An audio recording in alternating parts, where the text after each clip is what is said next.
Hi everyone, welcome to NM cooking. ఈరోజు నేను తయారు చేసుకున్న పూరీల ఫైనల్ లుక్ ఇదండి. చూడండి, భలేగా ఉన్నాయి కదా, చూస్తేనే తినాలనిపిస్తుంది. సో మీకు కూడా పూరీలు ఇలాగే రావాలనుకుంటే నేను చెప్పే కాస్త టెక్నిక్స్ ఫాలో అవుతే సరిపోతుంది. సో ఈ టెక్నిక్స్ అనేది నేను పర్సనల్గా పూరీలు చేస్తున్నప్పుడు అబ్జర్వ్ చేసిన టెక్నిక్స్. సో వ్యూవర్స్ అందరూ వీడియోని కంప్లీట్గా చూడండి, ఎక్కడా స్కిప్ చేయకండి. అలాగే మీకు ఈ వీడియో కనుక నచ్చినట్లయితే మర్చిపోకుండా లైక్ చేయండి, అలాగే షేర్ చేయండి. నేను ఇక్కడ పూరీలు మటన్ కర్రీతో తిన్నానండి. మటన్ కర్రీ యొక్క లింక్ కూడా డిస్క్రిప్షన్లో ఇచ్చాను, చూసుకోండి.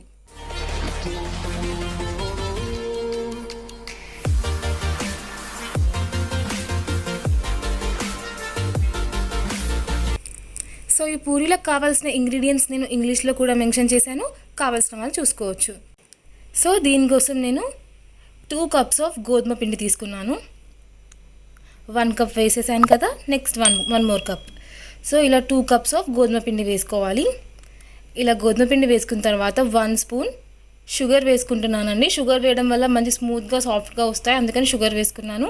అలాగే 1 spoon సాల్ట్ కూడా వేసుకున్నాను టేస్ట్ కోసం.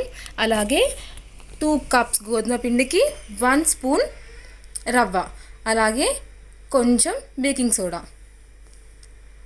సో 1 cup పాలు, ఇక్కడ వాటర్కి బదులుగా పాలతో మిక్స్ చేసుకుంటున్నానండి.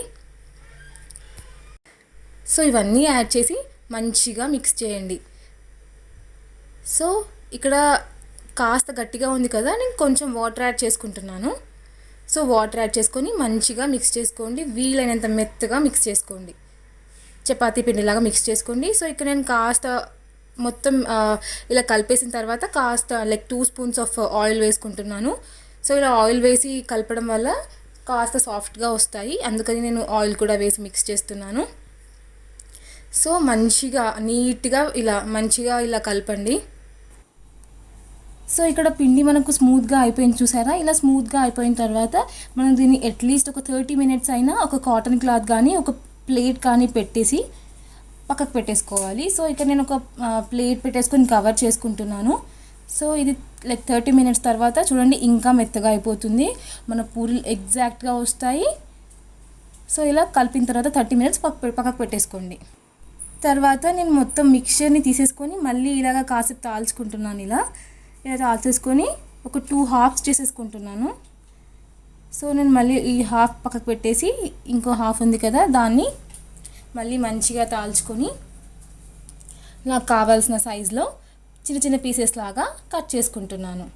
చూసారా, ఇలా మంచిగా తాల్చేసుకొని నాకు కావాల్సిన సైజులో ఇలా చిన్న చిన్న పీసెస్ లాగా కట్ చేసుకుంటున్నాను.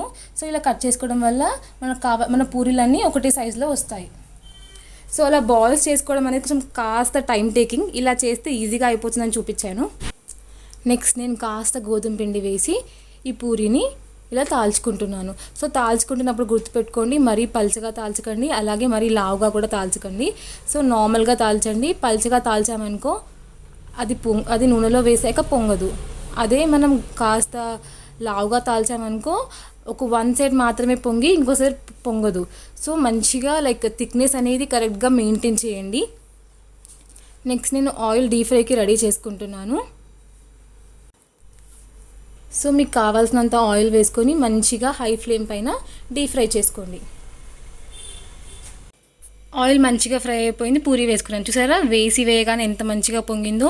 సో ఆయిల్ని మొత్తం కదిలిస్తూనే ఉండండి, అప్పుడే పూరీ మంచిగా పొంగుతుంది. సో ఈ పూరీ అనేది ఆయిల్లో మొత్తం డిప్ అవ్వాలి, అప్పుడే మంచిగా పొంగుతుంది. సో అట్లనే ఉంచి స్టేబుల్గా ఉండనివ్వకండి, ఆయిల్ని మాత్రం జరుపుతూనే ఉండాలి. సో ఇలా చేస్తే పూరీలు మంచిగా పొంగుతాయి.